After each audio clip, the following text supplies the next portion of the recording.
কোরবানি দাতা কি নখ চুল কাটতে পারবে না এবং কোরবানি দাতার পরিবারের লোকেরাও কি কাটতে পারবে না?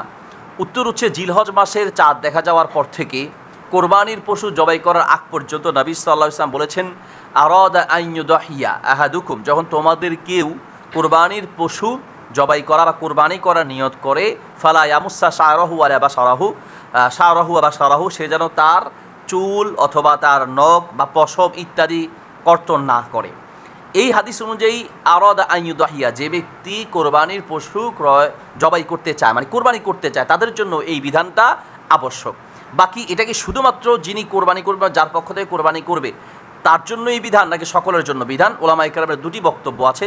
এক পক্ষের ওলামারা বলেন যে এটা শুধুমাত্র যিনি কোরবানি করবেন তার জন্য এই বিধান প্রযোজ্য, আর এক পক্ষের ওলামায়ে কেরাম বলে যে না, এটা হাজিদের সাথে একটা মিল রাখার জন্য সকলে আমলটি করা উচিত। দুই পক্ষের ওলামাদের বক্তব্য মিলে আমরা বলতে পারি, যিনি কোরবানি করবেন বা যার পক্ষ থেকে কোরবানি করা হবে, তিনি তো অবশ্যই নিজের পশম, চুল এবং নখ ইত্যাদি কাটা থেকে বিরত থাকবেন। পাশাপাশি যারা বা যাদের পক্ষ থেকে কোরবানি করা হবে না, তাদের উচিত হচ্ছে এই কাজ থেকে বিরত থাকা।